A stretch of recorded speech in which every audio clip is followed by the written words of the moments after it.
Holly Willoughby is here to talk about her most personal project to date. Good to see you, Yeah, Holly. lovely to see you. Thanks for coming in. When we're talking about the personal project, by the way, it's not what you think it is. It's actually this massive production that you did recently with Belle, your little... There's a lot of effort gone into that, to be fair. Different outfits. She was like, if I'm doing this, Mummy, I am going to do your hair, your makeup, your wardrobe. I'm wearing her T-shirts. She put eyeliner on me. As you can see, it's kind of all over my nose. Yeah, this isn't like a new thing I'm doing. It's like a full production, isn't it? It's half term. There's not much to do. TikToks, obviously. Yes, exactly. Well, she'll be a fab production. Part of the book was reconnection in many ways, mainly reconnecting with myself. I felt like I'd completely lost a part of myself. I was so busy sort of focusing on so many other things that kind of actually looking in and focusing on myself, I'd lost that bit, and I had to get to know myself, and being still, being reflective, getting into nature was a massive part of that. That really seemed to help me. You know, I've got this affinity with the moon anyway, so just that kind of looking up and having that there just seemed very grounding. So, yeah. Slow down, isn't it, in Slows the you down. manic life. Gives you space to think. Yeah. And you say this is your most personal project today, but why now? I mean, we see Holly on the TV. Does it reflect you as what everybody sees? Well, I think that's the thing. I mean, I live in the public eye. There's an awful lot of me out there, probably boring most people.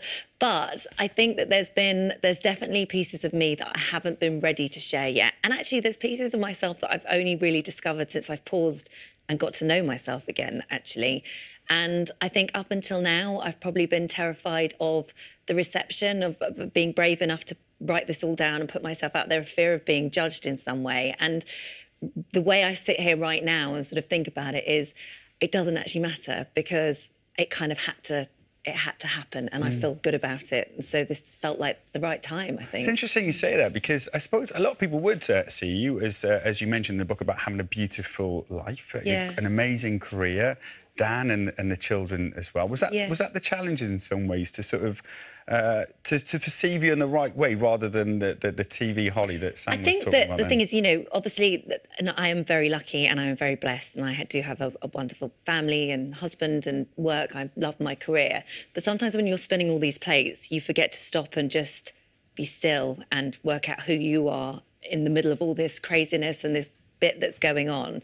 So I think that's really just what happened. I just lost touch with myself, I think. Yeah, I mean, you speak about finding it, you know, it quite difficult to put yourself out there, because there was a chapter, is it detachment, that you thought, oh, do I keep it in, do I not, for the fear of being judged? I mean... Well, I think the thing with detachment was, we all really applaud ourselves for being really busy, and it's almost like a badge of honour. I'm so busy, I haven't got time to stop. And sometimes what we do is we use this endless to-do list as a way of not stopping and looking, because it's easier just to keep running. Yeah, it is. And it's easier to keep on the treadmill, and the moment you stop and panic. It's why, I swear, it's why half the nation don't sleep, is because actually sleep forces you to stop and be still, and then your head kicks in. So you're better off dealing with all of that stuff when you're awake, by whether it's getting out for a walk or whatever you can find to look in and turn in, to just give yourself some space. So when you get into bed at night, your brain is a bit more of a peaceful place. You're more scared of not being busy, isn't it? It's like... and you ask yourself why, you know? Yeah, good. That is a good point, to try and switch off.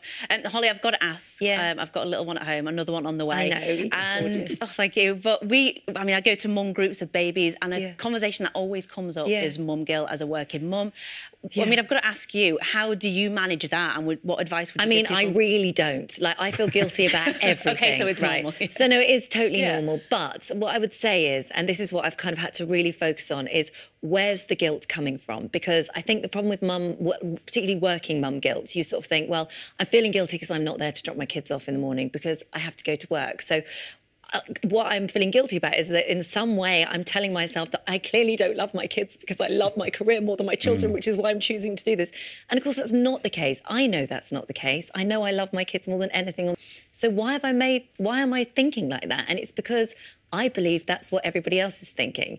So you just have to kind of reevaluate whose rules you're living by. Are they yours? Are they your opinions, or are they other ones that you think are out there? It's funny, because sometimes the media say, well, oh, Sam, Holly, you've got this new job, this new book. How are you going to manage that with balancing the kids? Yeah, you just do, don't you? And dads do as well. Yeah. It's funny talking about evaluating what's important, though, and being sure in your mind, because you also talk about being a bad feminist in the book too, about feeling guilty about not doing more in the role that you have, or people follow you and you have fans. Yeah, I think the thing with that is that I think I'm learning that I'm quite controlling in my life, and I'd like to get things right and get things perfect. And it's almost like when it comes to feminism, I want to get that so perfect to the point where it sort of destroys the whole point of it, which is just living and being free in your own way. But, you know, I think that there are, within the world and how I'm sort of sit in it as a woman, I think I mean, you all know what this is like. I think things are getting much easier within our field. But I think within different industries, things are very, very different. And I think slowly things are getting better. But I think it's the small things that are harder.